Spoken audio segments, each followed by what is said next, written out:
What's going on, everyone, and welcome back to another episode of the Gamecite Chronicles, the console game podcast where we sit down each and every week to talk about our favorite hobby, video games. I'm your host, Bonfire, and this is episode number 61, if my notes are correct here. And I hope you guys are all doing well out there, staying safe, maybe getting outside, touching some grass, because it is spring. So it's, I don't know how your weather is wherever you are, but here in the Pacific Northwest, we've had some dryness, which is good, cloudy days. And actually Friday, man, this past Friday was like gorgeous. I mean, it was like just under 60 degrees, sunshine. It was fantastic. I actually made it a note to get out for a round of golf because I got to get them when I can. You know what I mean?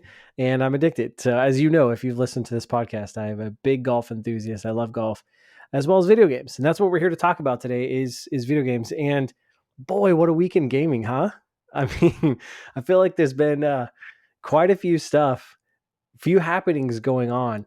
And I want to talk about them. We're going to dive into them. But it's also just been a really busy week. I'm recording this much later in the week than I normally do. It's Sunday afternoon, and this will go up tomorrow morning. So I kind of got my work cut out for me because it's just been some, life gets in the way sometimes. And one of the reasons I've been so busy lately, I mean, you've heard it, the past couple of weeks, is because I have some news to share, some personal news, I guess, to share as much as I'd want to share at least. And that is that my wife and I are expecting another baby. We're having another baby. She's due in about a month. So I've kind of held this news close to my chest. But I wanted to share it with you all because when baby is here, I imagine at some point it might affect my podcast output just a little bit. But I don't know to what extent, because, we got to get adjusted to, having another kid and taking care of a baby and all that stuff. So we'll see how that goes. I'm going to try to pre-record. I've got a topic or two lined up that I'm really excited to actually dive into and record for. So I'm going to try to pre-record an episode or two and kind of get those lined up to hopefully not miss a week. But I just want to forewarn folks that it may happen, given this huge blessing that we have been given, and my wife and I, we're so excited, very, very excited. So that's coming down the pike, coming up really quick. So we've been doing preparations. We just got the guest bedroom, I think, just about ready.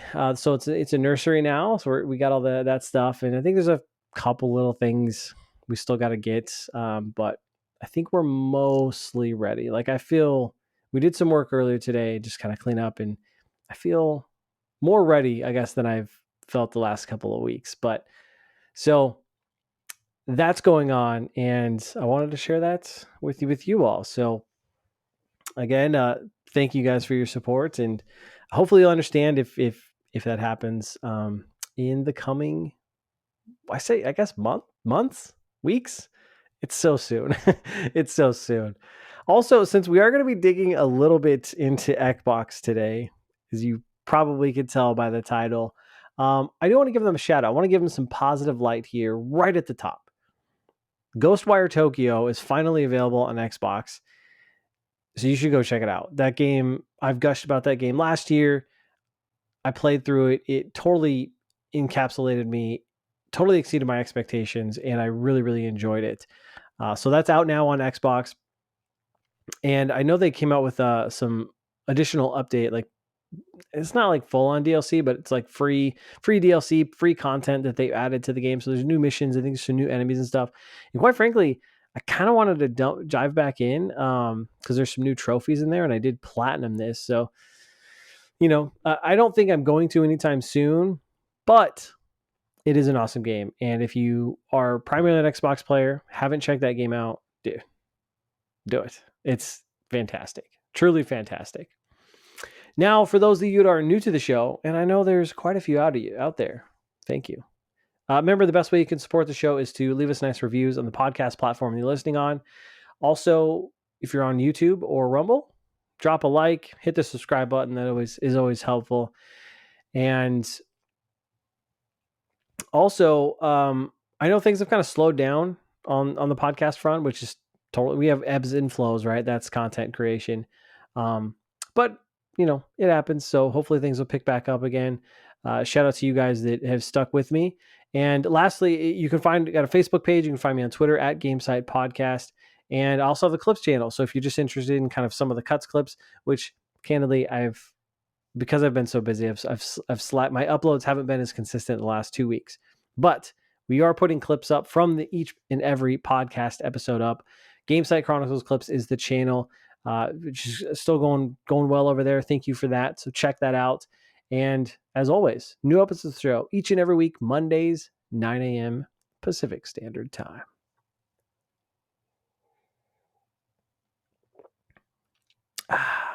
Now, this week's drink of the week, as we do, you'll see I've got my PAX West mug here. I'm drinking a double espresso today. I've just been so tired, and I was like, you know what? It kind of sounds good. We have an espresso, which I sound super bougie, I know, but I got it for Christmas, I think 2 years ago now, and it is fantastic. Fan-freaking-tastic. So I definitely would recommend an espresso if you're into coffee. And it's so good. So good. And I drink it straight because I like the taste. So there's that. I've also got some water here. I got to stay hydrated, so I'm trying to hydrate as well. And all that stuff. So that is the drink of the week. And boy, do we have an episode. We have lots to talk about. So before we get into kind of what we're going to cover in the episode, there are a couple of YouTube comments that folks have left on both the Clips channel and the regular channel for the podcast that I kind of wanted to address in response to last couple episodes of the show.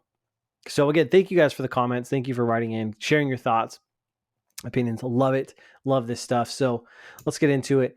Seamist Christner wrote in and said, and this is in response to when we were talking about not Breath of the Wild, what is it? Tears of the Kingdom, that upcoming game, and how I'm kind of lukewarm on it.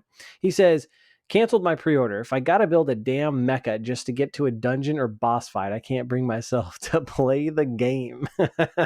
And that is such a fantastic comment. I love it because that's what they emphasized in the latest Nintendo Direct was, all these new abilities and being able to kind of build various vehicles like flying, rafts, like skiffs that you can like scoot around. There's a lot of creativity. I think a lot of people are going to enjoy that. But at the same time, I also think there's plenty of people who are like, that's not for me. So I get it. I absolutely get it. If that's not your cup of tea, that's not your cup of tea. And I'm curious to see how much of that is going to be necessary in the game versus you can just kind of do it, have fun with it, do with it what you want. But I hear you, man, and I kind of feel that. Next up, we have Jiggery Pokery. Some of these names, man, I'm telling you. Oh, man. They wrote in and said, does a monopoly ever really help customers? PlayStation Studios is 4,000 devs strong. Call of Duty takes 2,500 developers to make. PlayStation isn't sacrificing over half of their staff on the altar of a single first-person shooter game. And that's a really great point. This was in response to when we were talking about, I think this was last week, talking about this idea that Microsoft says, PlayStation in the next 10 years can make their own Call of Duty, while these deals kind of play out in having that franchise on all these platforms. That's when you put it in that context, right? That's insane. And again, what is it? It's anywhere, I think, between 5 to 7 teams that are consistently working on Call of Duty. I mean, you have the kind of annualized game in the rotation between, I think it's now 2 studios. I think it's primarily Infinity Ward and Treyarch now. I think Sledgehammer was in there. Now they're supporting. And there's I honestly, I can't even remember. But then you also have support for Warzone 2. I know Warzone 1, I think, is still alive. Call of Duty Mobile's a thing that I think tons of people play. And so there's just, I mean, that's such a massive team, multiple teams and a machine that's just cooking. It's like that has been built up over years, and it takes so many people and studios to keep that thing going. It's going to be hard to break that. I think the way Call of Duty falls is when people finally just were like, I'm done. I've been playing this game for the last 15 years of my life. It's essentially the same thing over and over again. I'm ready to move on and play something else. So good point.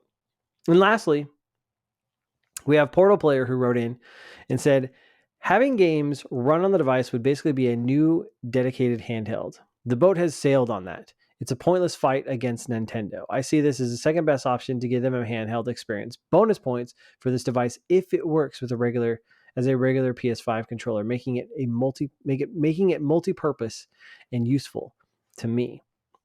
And this was in response to talking about that rumored PlayStation handheld device that's supposed to be able to basically be a remote play. Yeah, sorry, I got to turn off my iPad here.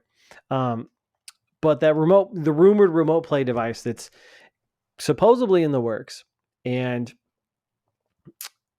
I talked about how I want it to do more than just remote play. I think I would like to see it have the ability to download and play certain games natively. Not every single one. I'm not expecting to play, like Ratchet and Clank Rift Apart on this handheld, but maybe a game like Axiom Verge 2, right?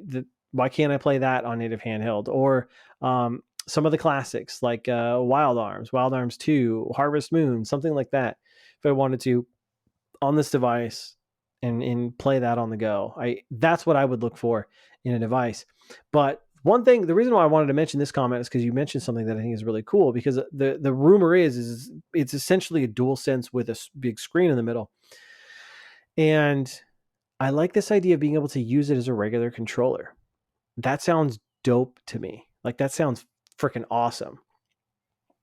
And if games like the DualSense features themselves, if games were able to take advantage of that as just some sort of additional feature set, similar to what DS, 3DS, and Wii U did with, I don't know, inventory screens, maps, some menus and stuff like that on that secondary screen, that would be cool. And that would be a great additional bonus for this device.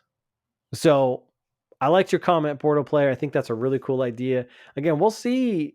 Supposedly, rumor has it, there's a PlayStation presentation coming up beginning of summer around, E3, what would be E3 time. And I think if they do have a showcase, I think it's going to be a banger, because there's so much that we don't know. And it seems like PlayStation is not shying away from getting into more accessory peripherals, which is kind of cool. Gives you some kind of a nice little ecosystem with the PlayStation 5 to invest in. I'm all for it. Definitely. Take another sip of my espresso here.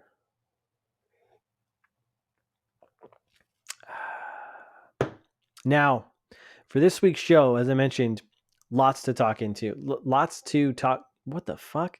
Lots to talk about.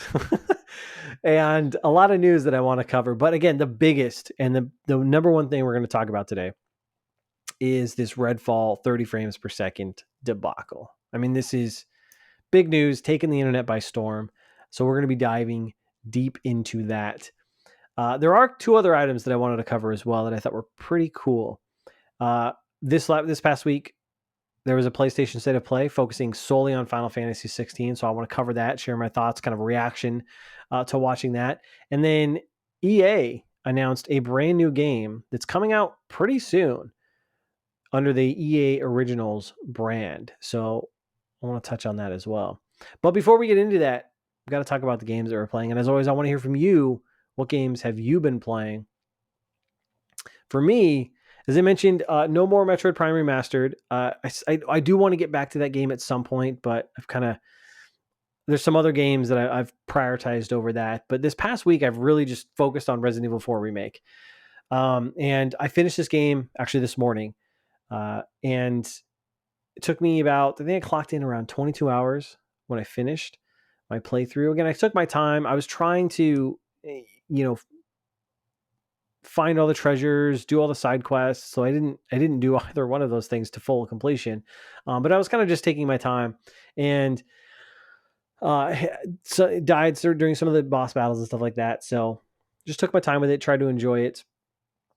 And it's interesting too, because for a while I was only able to play in like 1 hour stretches, which fits into most chapters. So I was able to kind of like knock out a chapter here, knock out a chapter there for the most part. But man, this game is awesome.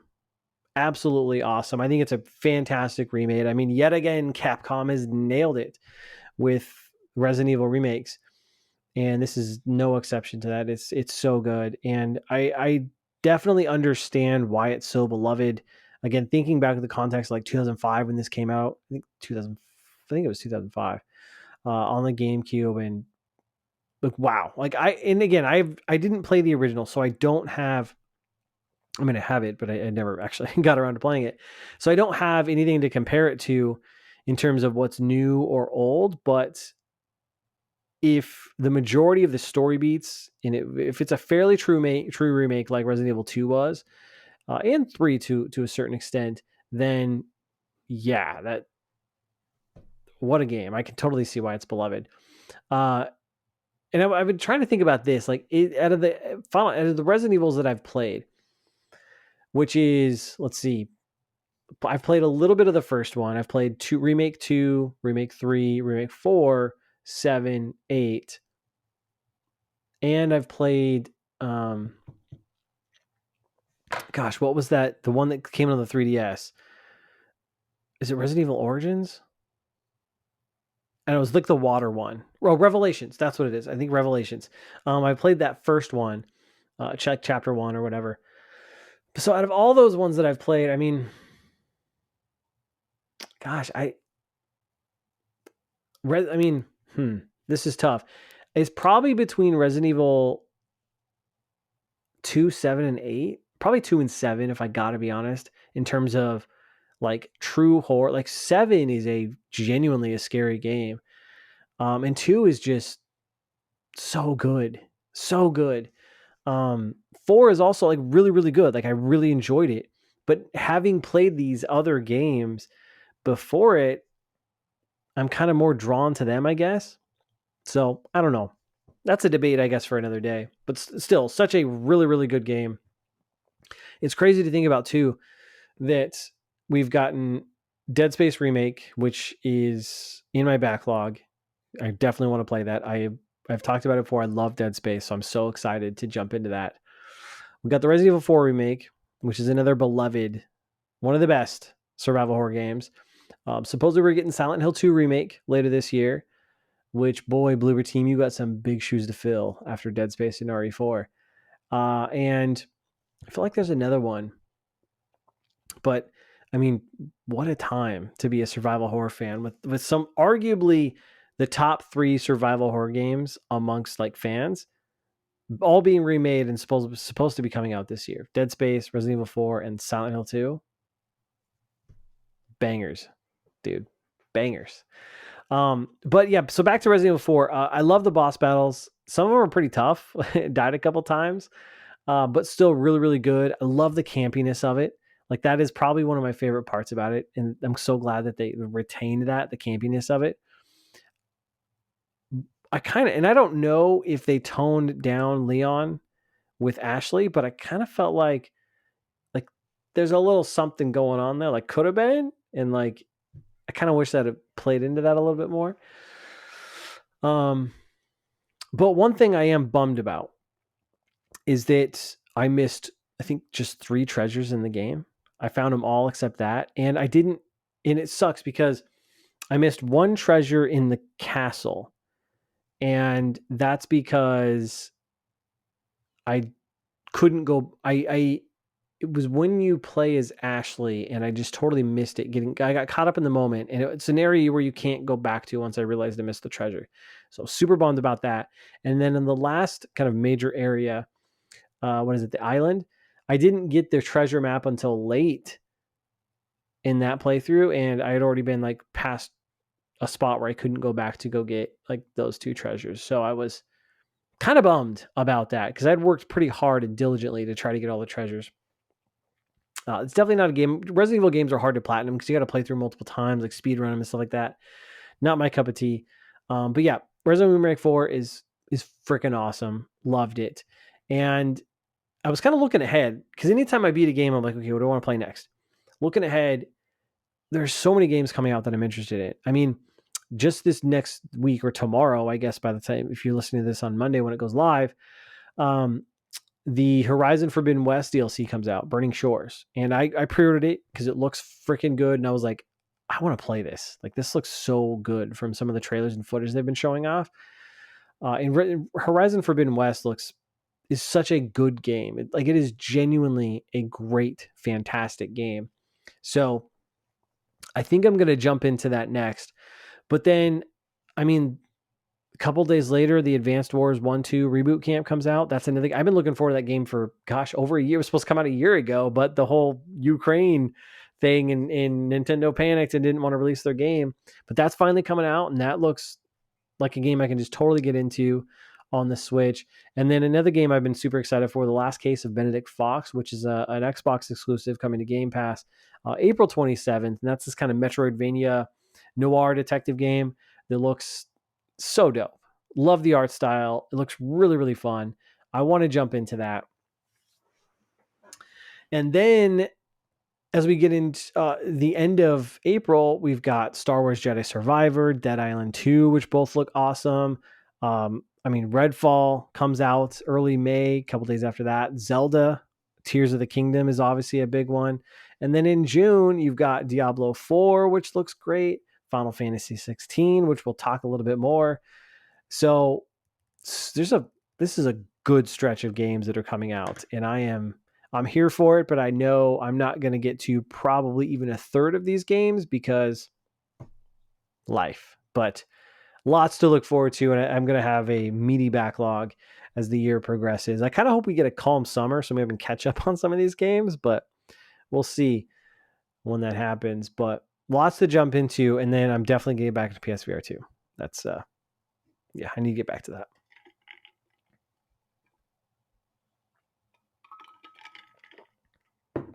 So let's talk Final Fantasy 16, as there was a dedicated state of play this past week from PlayStation highlighting it, and it showed over, I think it was 25 minutes of gameplay. The showcase was about 25 minutes, and it was pretty much all gameplay, just direct gameplay, talking about various things in the game. And talked about the world, story, combat, all that stuff. And it was all running on PlayStation 5, natively PlayStation 5. And I got a bunch of things that they kind of showed off and talked about. So I'll go through those and then I'll share my thoughts on what we saw there. So they talked about the combat itself is a fusion of RPG features and then real-time action. Real-time was a huge focus in this. Like everything is like in real time, which is, I kind of dig. I kind of like that style of combat in RPGs. And this detail, Clive, who's the main character, which you probably already knew that if you've looked into this game.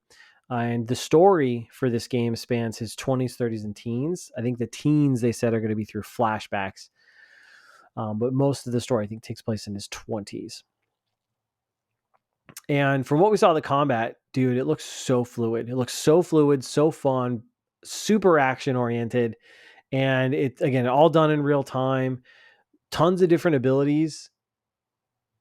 Sorry, it's raining outside. Just totally caught my eye. But you have tons of different abilities, and looks like magic you can use. They showed off various fire and ice abilities, which all looked really dope. Again, so fluid, so fast and fun. And some people are even like Devil May Cry ish, and it's like it definitely has that, but I see it more as like kind of more action oriented in real time than the Final Fantasy VII combat, Final Fantasy VII remake combat, I should say. So like taking that minus the materia system, presumably, and then adding different like spells and abilities that you can call and cast and do. And it looks so dope. I gotta say, it looks super dope. They showed off kind of the world map. There's various locations that you'll kind of open up as you play through the game. And if I'm understanding this correctly, and again, I haven't read every single detail about this game, but it seems like you get the world map and there's various points and you travel to those and they kind of act as their own open kind of sandbox areas rather than one fluid open world. It's kind of, sandboxy areas that you can kind of travel to and from, which I like that, because then I don't think it's going to feel too bloated and everything can kind of be intentional in terms of level design, which I think will be very, very good.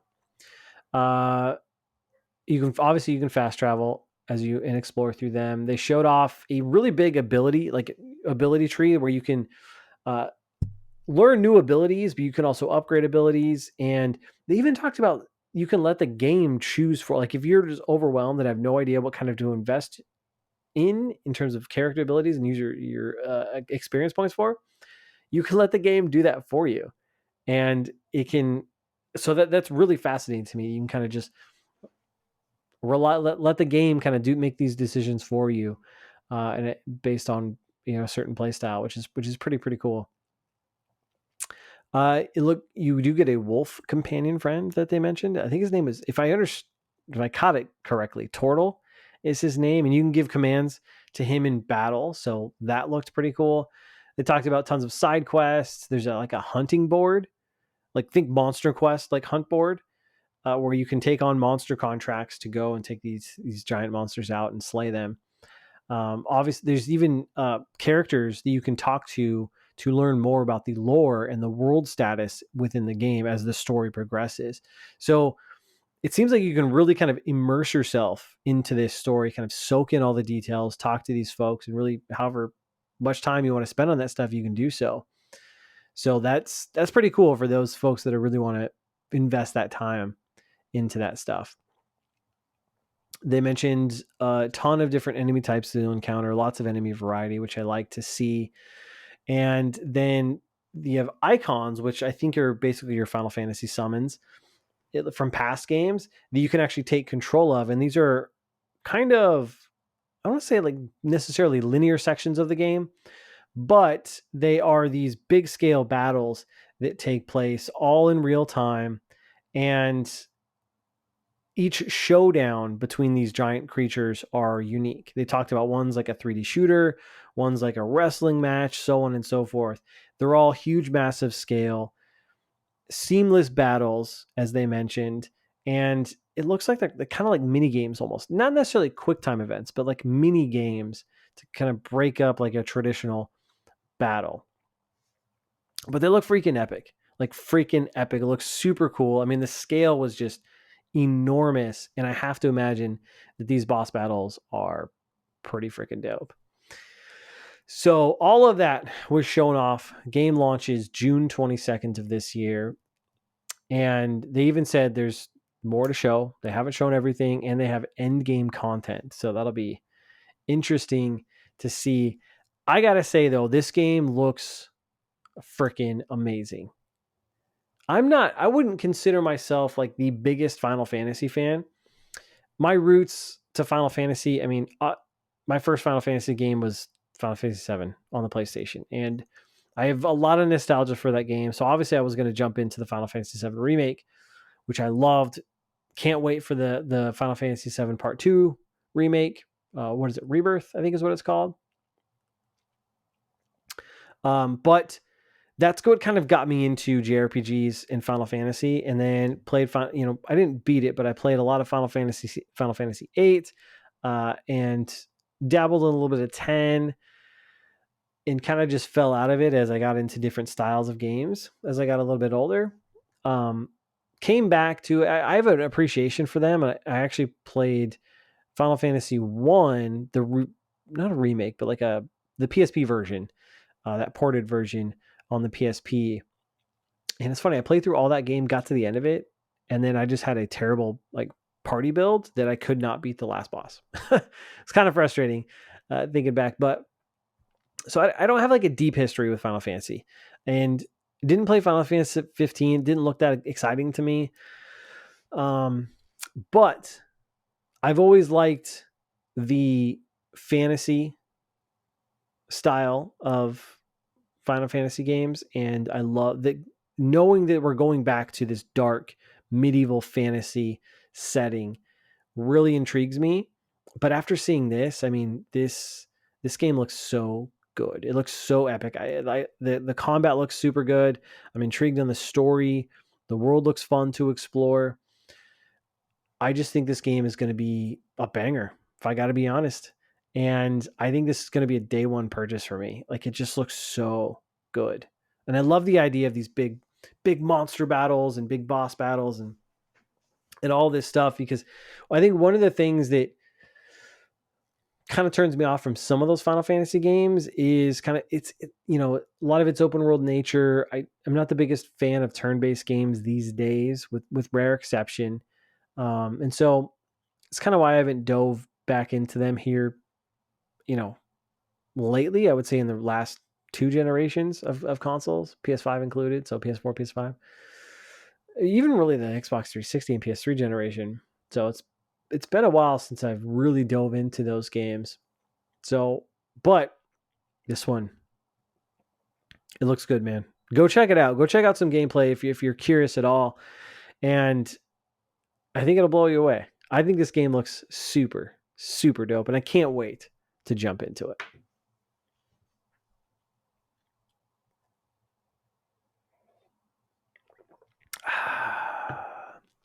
It's good. It's good espresso. Now, let's talk about EA and their upcoming game. So EA announced a new game called Immortals of Aveum. Hopefully I'm saying that right. And this is a first-person magic shooter from Ascendant Studios and is published via the EA Originals moniker, which I got to give EA some credit here. I like what they're doing with EA Originals. Wild Hearts, I think it was Wild Hearts. That was an EA Originals, partnered with Koei Tecmo. And previously, EA Originals were kind of like their smaller indie games, but now they're trying to bring in, bigger partners and do what looks like pretty big, AAA games, but under this EA Originals brand, this kind of venturing outside of what they typically do themselves. And I'm here for it. I love it. I think this is a nice move by EA, and I like what they've done here. These kind of handpicked, very selective, quite candidly good-looking games to put their name on and help fund. Love it. It's great. I think that's a great use of resources for them as a publisher. Now, I was kind of looking into the studio, Ascendant Studios. The studio was founded in 2018, and I believe this is their first game. I couldn't find any games that they had put out previously, and it's interesting because its staff is comprised of veterans from both Call of Duty and Dead Space. So I think Call of Duty is going to be the big influence here based on what I'm reading about this game. And they said the game is slated to come out on July 20th of this year. So pretty soon, only a couple months away. And we just are now getting some great details about this game. Now, I was going to read a little bit of the description here. So here it is. Immortals of Aveum allows Jack, a battle mage who discovers that he possesses magic powers later in life. With his newfound potential, Jack is reluctantly thrust into mankind's endless war for the control of magic. Now, after centuries of stalemate between Aveum's two most powerful kingdoms, Rasharn has pushed Lucium to its allies to the brink. So that's kind of, I guess, the basis of this game. And the trailer looks pretty cool. You can definitely, once you kind of understand that this game is really focusing on like first person shooter, but with magic, you can kind of see that once they dive into the gameplay. The story premise from the official reveal trailer like isn't all that compelling, and the characters themselves aren't all that compelling either, I guess, is for lack of a better term. But it does sound pretty cool, and I like this idea of having that fluid Call of Duty gameplay, but with magical abilities, in kind of this shooter set in a fantasy setting. I kind of like the idea of that. It's a very interesting cacophony of like genre. So I'm intrigued by it. Now, I found a different article from Video Games Chronicle as they sat down with the game's director. What is it? Do I have his name spelled right? What's his name? Brett Robbins. I don't know what I was typing on my notes here. But there were some interesting tidbits from this about the game's inspiration and what we can expect from this game. There's two things that stood out to me. First, he talks about how how the spells feel compared to guns and the emphasis on combat. And he specifically says, quote, "The takeaway I had from working on Call of Duty was that the combat has to feel great and it had to run at a high frame rate and the controls had to feel intuitive," end quote. And as we're going to dive into here shortly about frame rate and games and shooters, it's important to him, which I think is great. I love this because shooters should be fast and fluid. Well, maybe not fast, but they should have fluidity to them and it should feel intuitive, very responsive. And that was a focus for him, given his time, because that's a focus on Call of Duty. So given his experience with Call of Duty, he wants to bring that to this game. And I think that is very, very appealing to me. Second, he talked about the dialogue and the inspiration from that. Let's read his quote here. Let me find it.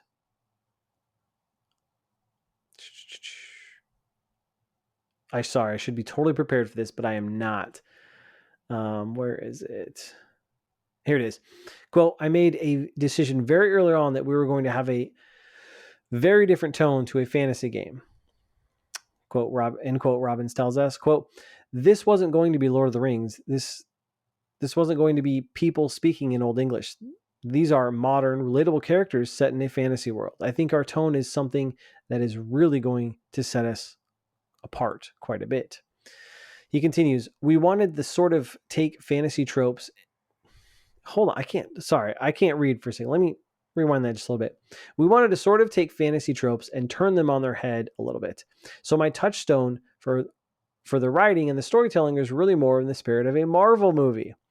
Something like Guardians of the Galaxy or, an Avengers film, where even though you're in a fantastic setting and incredible things are happening, you have a very grounded and relatable characters. They speak in a way that we understand," end quote.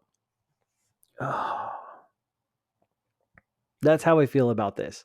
Just like, oh my gosh. So it's funny that I read this because after watching the trailer, I thought it looks cool. I'm interested. Again, I like the idea of this first person shooter, but with magic. But the thing that stood out to me the most was the dialogue. It did have that kind of Marvel, like, I don't know, I guess modern, very quirky, quippy, like bad, almost, not as bad as Forspoken, but that level of like very generic dialogue. And I feel like this style of dialogue is just blending in, like any game that does this, they all just blend together at this point. I feel like, because it's getting so common and it's kind of getting old, and it's a turnoff for me. Like this whole idea of like writing for a modern audience, like what? You want to know why the original Lord of the Rings and why people really cling to that stuff is because it is that old English. It is the good writing. It is actual character development. That's what makes these other stories set in fantasy so exciting, so interesting. And you want to make them relatable because they talk like it. What do you even mean by that? How am I going to relate to this dude who's got magic powers? I can't stand this crap. And that is a big red flag for me for this game. Now, dialogue's one thing, but is the story going to be compelling? I think is the other interesting thing. And from what we saw of the reveal trailer, again, it doesn't seem like that really of an interesting story. So we'll see. We'll see how this game does when it comes out. We'll see how people like it, what the reviews are like, but it does look interesting, but there's a couple red flags. The dialogue and the writing and their inspiration for the writing is certainly one of them. And let me say this too. Like, I liked the Marvel movies up until Endgame. I mean, that's kind of for me when, Marvel and all the Avengers stuff kind of died, uh, because they've gone off I can't even keep up with all the stuff that's going on. Now with all the TV shows and the characters and all the stuff that they're doing over there, I can't keep up with it anymore. And I don't really care. Like, I have no interest in a lot of those characters, but I liked that stuff. And Guardians of the Galaxy is great. And I think Guardians of the Galaxy works with that style of writing because it fits with those types of characters. And another reason why it worked was because it was kind of still newer, but that was quite a while ago. What, like 8-9 years ago, I think, when Guardians of the Galaxy first came out. So it's time to, change it up a little bit, and maybe actually write good, compelling characters that aren't necessarily meant for the modern audience. Because typically when that's used, that's a red flag. Because that just means, in most cases, that you're, for lack of a better term, kind of going woke, as they say. I'm not saying this game's woke by any means. I'm just saying this direction is not very good. But we'll see. Again, I'll reserve the rest, any further judgment till we see more of the game, learn more about the story. But I do encourage you to check it out because it does look super interesting. Again, that game is called Immortals of Aveum. And it comes out soon. What is that? July 20th. So that's coming out pretty soon. So we'll have some time with that. Let me take a drink of my water before we get into the last. And quite frankly, one of the more interesting topics, Redfall. So let's get into it. Redfall, in probably the biggest news this past week, is that the upcoming title and Xbox exclusive, Redfall, will not be launching with a 60 frames per second performance mode. It will instead launch with a capped 30 FPS quality mode, and the performance mode is said to be coming at a later date. The news came from an official a Twitter post from the official Redfall account. And boy, did it take the internet by storm. Me included. It totally caught me off guard. And the tweet says, quote, Redfall is launching on Xbox consoles with quality mode only. Xbox Series X will be at 4K 30 FPS. Xbox Series S will be 1440p 30 FPS. 60 FPS performance mode will be added via game update at a later date. End quote. And that's all we have to work with right now. And like I said, boy, did this take the world by storm. And one thing I got to say is, there's a lot of Xbox influencers out there, a lot of Xbox specific content creators out there, some really notable ones. And one sentiment I saw that seems pretty consistent across the board, and I want to give these folks credit, is that, oh, sorry, my window's open and I think there's some kids being loud outside. 1 second. But one thing I wanted to say about those folks and that sentiment is that I think everyone pretty unanimously agrees that this is unacceptable. And there were a lot of them calling out for this game to be delayed and kind of holding Microsoft's feet to the fire, and expressing their dissatisfaction with this news. So I want to give them credit. That's good. And in these situations, I think if we're unhappy with the product, yes, we should hold them accountable and hold their feet to the fire. But for me, in hearing this news, dude, 1 second, I'll be right back. My dog is freaking out. Be right back. Okay, sorry about that. So, yeah, as I was saying, I think this is unacceptable. And I think what this tells us, just straight up, is that this game is shipping incomplete. We know that this mode exists, and it's intended to be in the game, but it's just coming later. And so it seems like this game is being pushed out the door incomplete. And I can't, that sucks, man. This really, really sucks.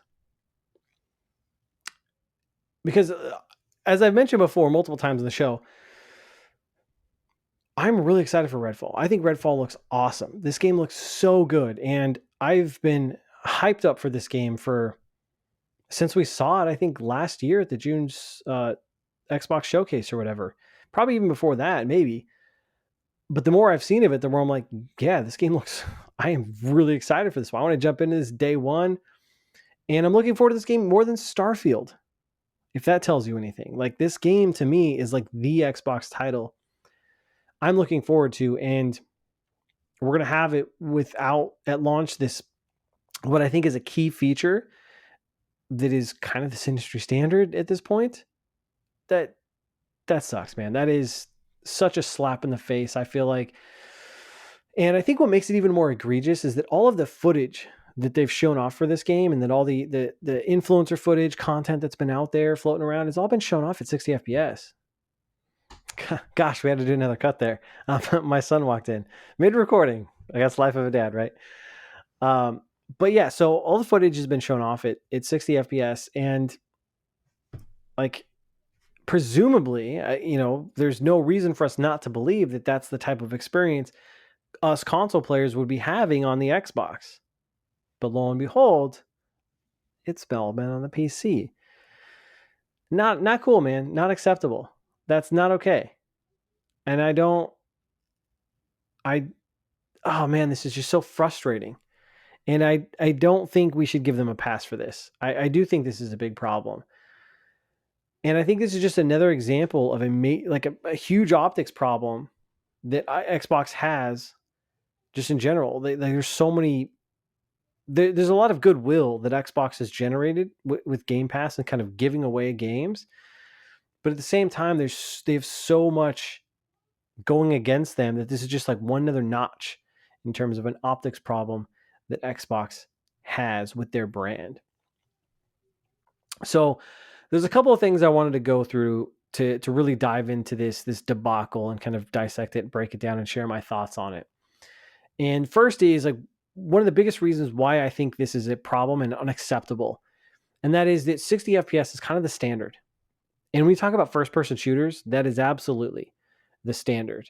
I mean, Call of Duty, which we've been talking about for a while, right? That's been running at 60 FPS for, I think, even technically on the Xbox 360 generation. That's been something they've shot for. And as we heard from that Immortals of Aveum dev, one of the I think the game's director who worked on past Call of Duties, that's a staple. You got to hit the high frame rates to make the game feel more fluid and intuitive.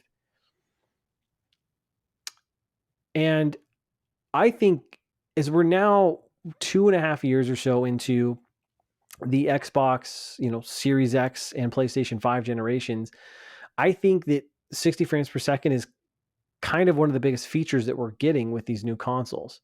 With every generation, it's like, what's the big leap? What's the biggest change from one generation to the next? And as we've gotten, I don't think we're ever going to see a big increase like we saw between like PlayStation 2 and PlayStation 3 or Xbox and Xbox 360. I mean, that was insane, like huge graphical update.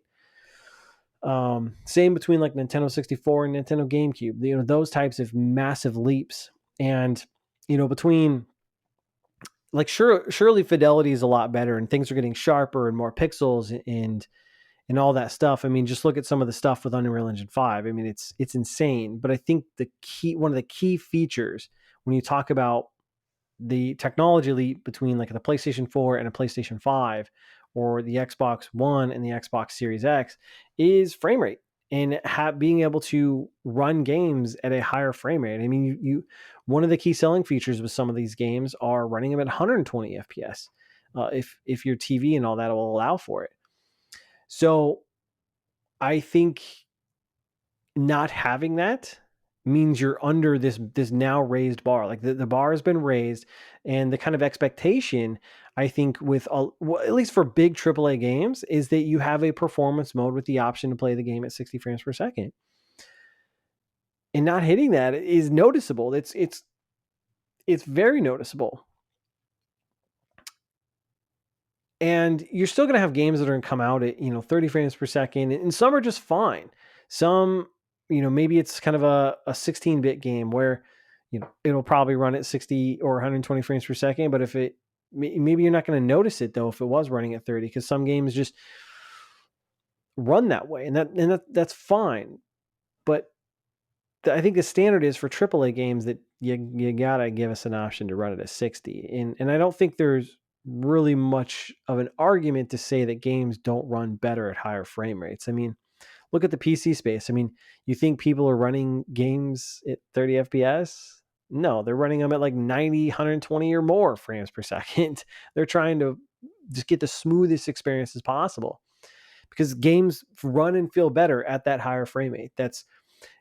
Gaming is such an interactive medium to where when you have very little input lag between your controller and what you see on screen, and what you see on screen is very fluid and responsive, that's a good experience. That's the ideal type of experience. When you have any stuttering or lower the frame rate, that takes away from that experience. Now, we've had a couple examples of games recently that come out at 30 frames per second, and like this also had kind of this controversy surrounding it because they didn't have a performance mode. Gotham Knights is one, and that game looked super interesting, but once I heard it was in 30 frames per second, I was like, that's disappointing to me. Like I'm good. I'll pass, or I'll wait till a performance mode. And I thought the game looked actually really interesting. I was kind of itching to get back into an Arkham-like game because I love the Batman Arkham games. Those are great, and I kind of like the idea of playing as Batgirl and kind of going on some of those missions and fighting Mr. Freeze and the Court of Owls or whatever. Like, that sounds dope, but I don't want to be chugging that game at 30 frames per second. But here's the thing. I've heard some people actually played the game at 30 FPS and they said it wasn't that bad. And it's like, okay, that's fine, but don't tell me that game would not be better at 60 frames per second. And the other thing about it is, that game probably, I think, sold well because it charted for the first couple of months. I don't know official sales numbers, but okay. Like, I guess maybe. But I'm sure there's a lot of people that still say, like, dude, 60 frames per second is where that game should be. Why can't you hit that? Now, I've seen some folks kind of quasi defend this 30 frames per second thing, in the sense that saying, games can be great at 30 frames per second. And, in previous generations, we had games at 30 FPS and it wasn't a big deal. It's like, yeah, okay, you're right. That wasn't a big deal a generation or two ago. Like, I even think about recent games, like one of my favorite games of all time, Bloodborne, is at 30 frames per second on the PlayStation 4. And that's still a fantastic game. Don't get me wrong. But you're not telling me that game would not be better at 60 frames per second? Bullshit. That game would absolutely be better at 60 frames per second. And there have been so many people complaining to Sony, like, why do we not have a 60 FPS patch for Bloodborne? It makes no sense. We got one. If 60 FPS is not that important, why did we get a 60 FPS patch for Horizon Zero Dawn, which, by the way, made that game so buttery smooth? It's a way better experience than running at 30. And then there are examples of games that do work at 30 frames per second. But this is before a time where we had the standard. And one example I can think of is Last of Us Part 2. Playing that on my PS4 Pro, I'm pretty sure it was a lock 30. And it felt pretty smooth, but that would be way better at 60 FPS. There's no arguing that. And again, that was a generation ago. That was years ago. That we now have a new bar that has been set by these new consoles and the previous games that have come out on that.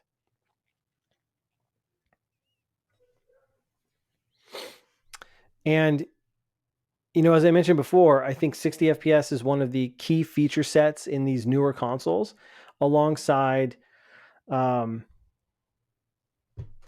if you're on PlayStation, the DualSense, I think is absolutely fantastic. And then, one of the things that I thought that's been kind of cool that have happened with games is this option to kind of choose your performance mode, like how do you want the game to run. This has been a staple within PC gaming for many, many years, but now it's slowly starting to come and expand in consoles. I mean, during the Xbox One X and the PS4 Pro, we started to get like performance or fidelity mode, like two options. Now we're starting to see multiple options and kind of different little toggles to adjust to how we want the game to run. Do we want to run at 1440p, 60 FPS, maybe 4K, 30, 4K ray tracing? Like there's lots of more options. And I love that we're getting that now with games, because that's such a great, I think we should have the option to be able to kind of choose how we want to run this game. Sorry, there's like people right from my home. My dog is freaking out. So if you can hear her in the background, I apologize for that. But again, this game has been shown off at 60 frames per second consistently. And sorry, had to do another cut there. Dog's freaking out. These like some kids playing in front of our house.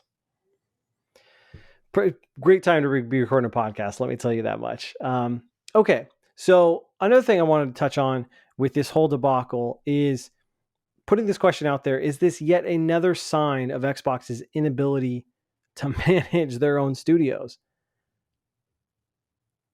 Because this news is not good. And again, it kind of gives us this idea that, is this game being pushed out the door early before it's even finished? Because it's kind of hard to argue that this game's coming out complete. It's incomplete. If we're getting this feature set, this, I would argue, pretty standard feature set amongst AAA games at a later date. And this has been a pretty big talking point when anyone talks about Xbox. I've talked about this in the past, about their inability to manage their studios and really produce high quality software. And I feel like this is just another sign of this. And I think it's going to continue to be a talking point. I think it's going to be continue to be argued that they have a management problem until they prove otherwise. And I think it's, the onus is on them to disprove that and show us that they can make games that are of high quality, high caliber, and can really manage their teams to that successful route. Because I don't think they're there yet. And I think this is one of the biggest problems over on the Xbox side. Now, I've seen some folks start to say that, the blames with Arcane or Bethesda, because, Bethesda is its own, I guess, little vertical. And it's like, okay, let's stop playing semantics here. Arcane is now a first party studio. You've boasted that this is a first party game.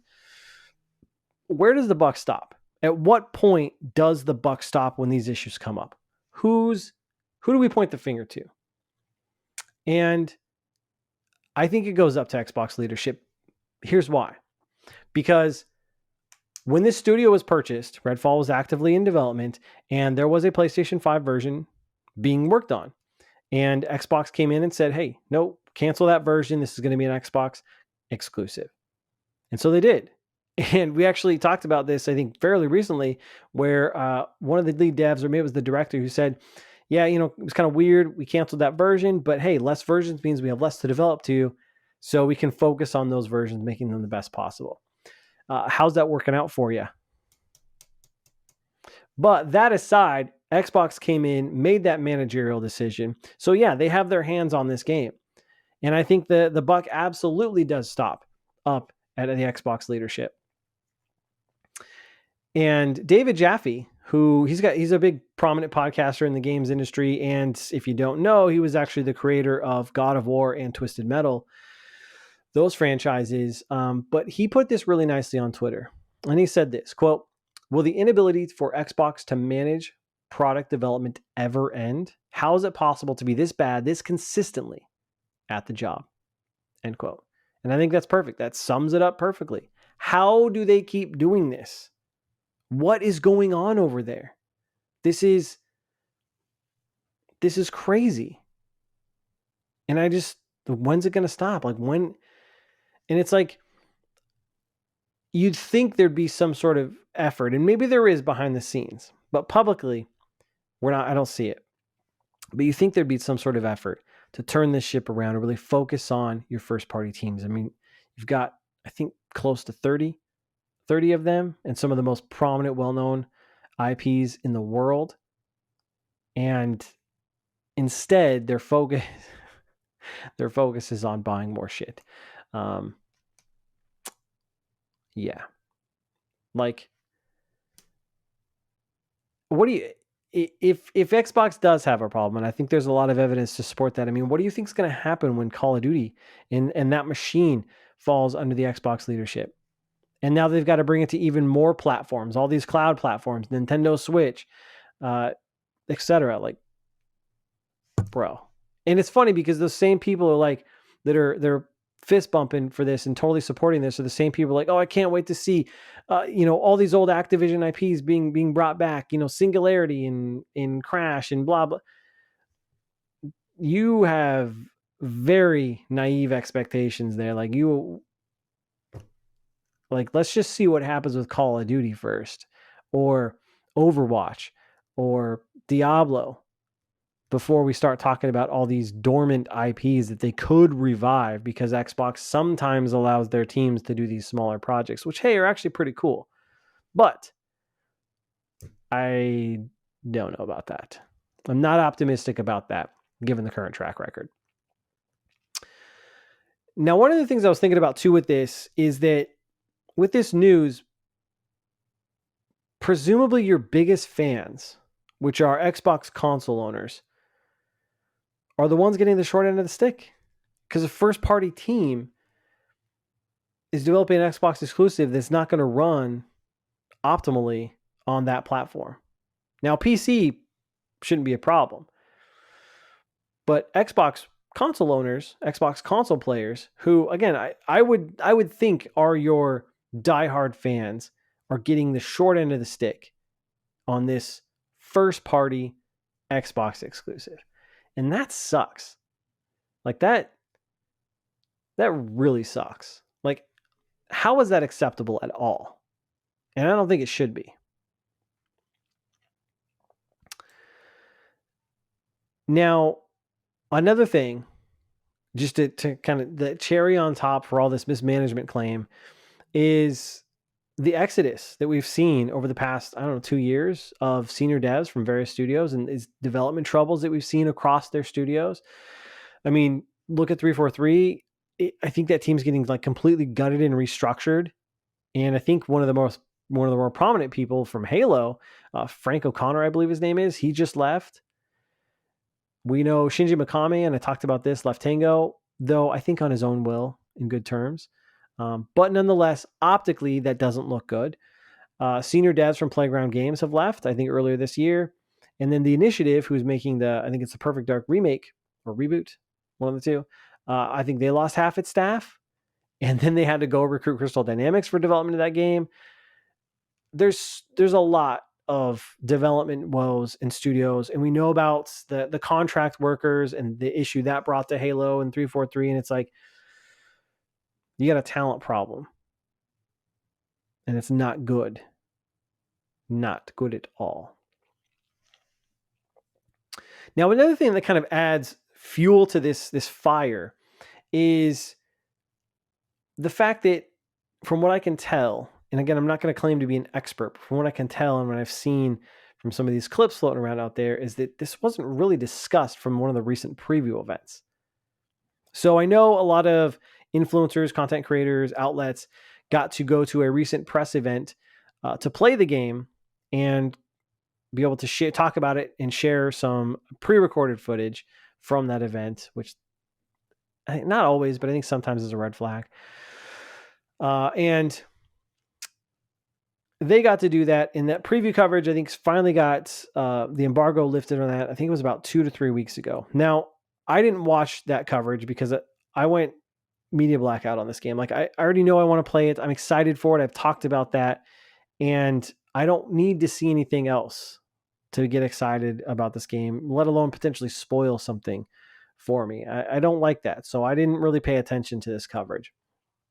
But apparently, and I don't normally like to call out certain individuals. I'm not in the business of that. I'm not here to make people look bad, shit on people or anything like that. But this individual, I want to be specific about it because I think it's pretty egregious and a good example of what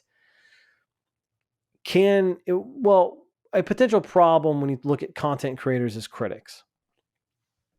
And so that is Colt Eastwood, who's a big prominent Xbox guy. I know he's got like a podcast, really big YouTube channel, all that stuff. Like he's a big dude. Like I'm a small fry compared to this dude. But he was one of the ones that got flown out to the event, previewed the game, did his coverage, and hyped the game up. Talked about how great it was. I think he talked about the fluidity of the game, and just hyped it up. And it's funny too, because if you look at his Twitter account, anytime it's Redfall or really any Xbox game is mentioned, it's something along the lines of like, Redfall, this game is going to be such a great game coming to Xbox exclusive. And Redfall was such a fun, fluid experience. I can't wait for you to try this out. Xbox exclusive. Everything he says is like Xbox exclusive, Xbox exclusive. And it kind of reminds me of Xbox themselves at their showcases when they're like world premiere, Xbox console exclusive, world premiere Xbox console exclusive. It's like, dude, shut the fuck up. I get it. Like, I don't need to hear like, oh my, it's just annoying. It just super annoying. Like that's so, it's very shilly, and I'll put it that way. But anyways, he hyped this game out, and there was no mention of playing specifically on PCs that I know of and any performance issues or anything like that. But then he comes out day after this Redfall news broke and had a video talking about his experience at the press event and his reason for not talking about performance issues, which he now says this game does have performance and optimization issues, which he experienced at the preview event, was because he signed a long NDA and he wasn't sure if it was in there. And he also didn't want to bug the devs to ask about performance and optimization issues because he's not, he said something along the lines like, I'm not a Jason Schreier. Really? First of all, if you knew about these performance issues at the time of the press event and didn't include that in any of your, like, do you not think that stuff that is important information to tell your audience? How disrespectful is that to your audience to not be upfront and honest about them? And I also think if you're worried about that's within your NDA, read it. That's kind of your obligation to read the NDA. That tells me you're not even mature enough to be a critic within this industry if you can't even read the NDA, understand the terms, and then talk openly and honestly about the products that you're covering. That is unacceptable, in my opinion. And I think what's interesting is counter to that, another prominent Xbox guy, Mr. Matty Plays, who I've liked his content for a while. But I don't stay on top of his content. But apparently in his preview coverage, he talked about performance issues with the PC build that they were playing. So was it under NDA or are you just talking out of your ass? Someone is lying here. But again, either way, you didn't talk about these performance issues. Now you've backtracked and you're talking about these performance issues and the lack of optimization of this game. Like what?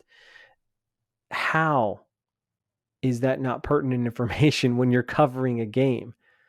Like that's one of the primary things I think people want to know. How's it running? How's it feel? And if you experience performance bugs, issues, I think it's important to call those out. Like, yeah, even if they're minor, like, yeah, maybe I encountered a bug or maybe the game crashed one time. Like it's stuttering, the frame rate's dropping. This is pretty important stuff when you're covering a video game. But instead, you just want to shill for the product. And I think the biggest thing that this exposes is, and this individual isn't the only person that falls into this category. I think there are a lot of people that fall into this category, I have to imagine, is that they don't want to talk bad about the game because they don't want to get uninvited to the next press event. They want to continue to get access to early access to these games, early access to preview events, be flown out, wined and dined at these events.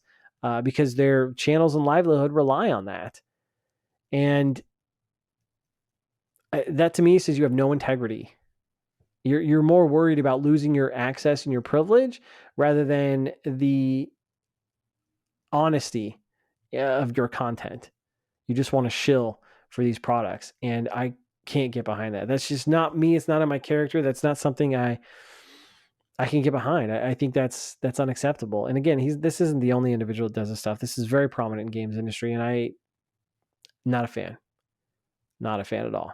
You can't be you can't be afraid to criticize stuff. And if you do criticize a product and you do get uninvited or blacklisted because you criticize a product openly and fairly, then that's probably a company you might not want to work for or work with, because they're not doing it in good faith. They're trying to skew the results. And look, I understand when you're marketing your game, you want to market it in the best light. You're proud of your product. You want to showcase the best thing possible. But if you're going to do that in a dishonest fashion and try to, persuade your target audience through, deceitful marketing campaign, that's not good, in my opinion. So I find this absolutely egregious and unacceptable. Like, that's not okay. Like, that's such an important character trait for someone who's going to criticize and review games, is to be upfront and honest about your experience. Yes, every review is subjective, but I think there are objective truths that you can share through that in being upfront and honest. I can't stand the shilliness of it. Oh, it just gives me chills. It's disgusting. Now, given all this huge debacle, I think a fun thought exercise is to think about this. So let me put this question out there. And I can't take full credit in this because I think it was Washington Post games writer Gene Park put this out there. So I'll give him credit there. But I think it's really, really interesting. He says his idea was this, is that what if these companies like Arcane actually have data that says most folks don't use performance mode. And this is why Arcane and Xbox and Bethesda are okay putting this game out there without the performance mode, and it'll come at a later date, even despite the internet backlash that they received. That they have data that says, hey, the majority of players aren't even going to use this feature anyways, so I think we can launch it without it. That's interesting to me. I'd never really thought about that. Like, what if? Now, I think for most folks who are pretty ingrained in games, you pay attention to the news, you're very involved, maybe you're a content creator yourself. I think a lot of us, 60 FPS is the standard. But maybe for someone who's more casual to a certain degree, they just play in performance mode. And maybe there's people that just like to have the higher pixel count. They love the 4K graphics. The frame rate and the smoothness isn't necessarily a showstopper for them. That I was like, wow, really? What if that's the case? And if that is the case, then it's just this loud vocal minority that is bitching and complaining about this, when in reality, we're just a small percentage of the user base, and that they can launch this game and most people just play it anyways, as was probably the case with Gotham Knights and A Plague Tale Requiem, right? That was another one that launched 30 FPS. A lot of people complained about it, but that got Game of the Year nods, and I think that game, I don't know what the sales are, and I'm sure Game Pass hurt their sales, but I'm sure they got a fat paycheck for it, so it cancels each other out. But that's interesting to think about. Now, given all this, though, I think one or two things are going to happen from a lot of these Xbox influencers. And again, to their credit, there was a consistent message that this is unacceptable and the game should be delayed. Which, yes, I'm on board. I share that sentiment. But I think one or two things is going to happen here. Either when the game comes out, they'll defend it and say, oh, 30 FPS really isn't that bad. It doesn't affect the game that much. Even though we all know, which that could be the truth, and that maybe it's going to be fine at 30 FPS, but we all know that 60 FPS would be better. And it should have launched at 60 FPS. And so it's going to kind of be hard to believe that at that point, regardless, coming from these folks. But I do think we'll see that. Or the other is that they'll just end up playing it on PC at 60 FPS, which I think a lot of content creators and influencers do this already. They play all their games on PC, and that's fine. That's your preferred platform to play on. That's great. I have no beef with you, but I find it hilarious when it comes from a lot of these Xbox focused content creators, because like you're shilling for a particular console, but you don't even actually play on that console. Now, I do understand that Xbox is, I guess, now more than just the Xbox console itself. It's an entire ecosystem, right? You can play on your phone, your PC. They got Game Pass, but I think this is one of the messaging problems that they have, is that, like, what is Xbox at this point? Is it just Game Pass? Are they now just a publisher of games across multiple platforms? Do they focus primarily on their platform? Like, what's going on? And it's from the, I don't know. I feel like that's a messaging problem that they have to answer and kind of talk about, because they have this play anywhere except on PlayStation mentality. And I don't know. I just find it ironic that if that happens, you're going to praise Xbox and the console and all that stuff, but you actually played the game on a PC. That's funny, but that's my prediction on what's going to happen with some of these folks when the game does launch out, really here in just a few weeks, which is exciting. But I'm kind of torn.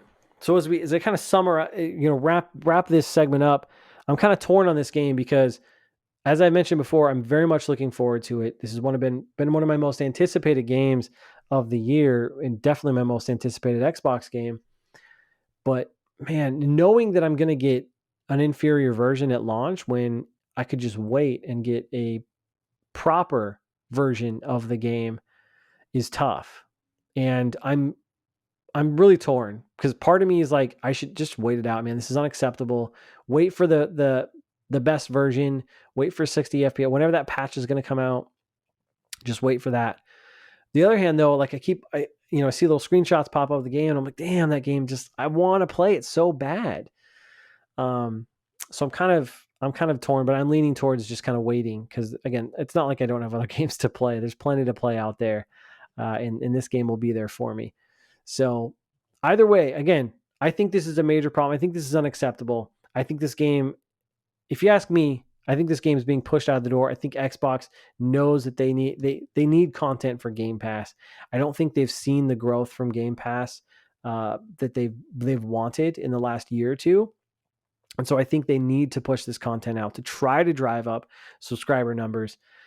And I think this is the first example of that. And it's funny too, because if Redfall is launching at 30 frames per second, you bet your ass Starfield's launching at 30 frames per second. And I know people are going to say, oh, it's not a big deal.